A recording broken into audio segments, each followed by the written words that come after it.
మీకు ఈ వీడియోలో 2 టిప్స్ చెప్తానండి. ఒకటి ఎర్రగడ్డలకు సంబంధించిండేది, ఒకటి గుంతపనాల పెనానికి సంబంధించిండేది.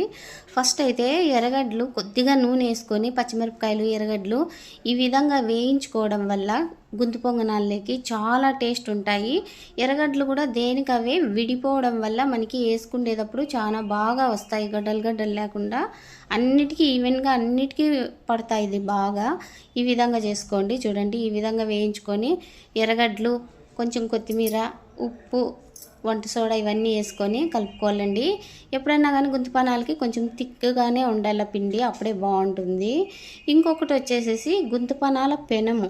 అందరికీ కొంతమందికి గుంతపనాల పెనం గుంతలు లోపలికి ఉన్నప్పుడు మనము గ్యాస్ కట్టర్ ఉంటుంది కదా, దాన్ని రివర్స్ చేసి పెట్టుకోవడం వల్ల మనకి ఇది కదలుకోకుండా నీట్గా కూర్చుంటుందండి. చూడండి ఎంత బాగా అసలు నీట్గా కూర్చోండి, కదలుకోకుండా. గుంతపనాలు కూడా ఈ విధంగా చేసుకుంటే, అంటే ఎర్రగడ్డలు ఆ విధంగా వేయించుకోవడం వల్ల మనకి చేసుకునేటప్పుడు అన్నిటికీ సమానంగా వస్తాయి. ఎర్రగడ్డలు గడ్డలు లేకోకుండా విడిపోయి ఉంటాయి కాబట్టి నిజంగా టేస్ట్ కూడా నూనెలో వేయించింటాం కాబట్టి చాలా టేస్ట్ ఉంటుంది.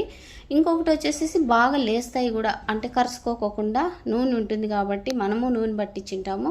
చాలా టేస్ట్ ఉంటాయి, బిరిగ్గా వేగుతాయి కూడా, అంటే కాలుతాయి కూడా. చాలా బాగుంటుంది. దీంట్లోకి ఏదైనా కారం పొడి అయినా బాగుంటుంది, పల్లీ చట్నీ అయినా బాగుంటుంది. నేనైతే పల్లీ చట్నీ చేసినాను, సూపర్గా వచ్చిందండి. పల్లీ చట్నీకి తిరగవాత వేసుకోండి, లేకపోతే అట్లయినా సరే బాగుంటుంది. దీంట్లో కొంచెం నీళ్ళగా ఉంటేనే బాగుంటుంది చట్నీ కూడాను. మీకు ఈ 2 టిప్స్ నచ్చినట్లయితే నా ఛానల్ని సబ్స్క్రైబ్ చేసుకోండి, లైక్ చేసుకోండి, షేర్ కూడా చేయండి. మీకు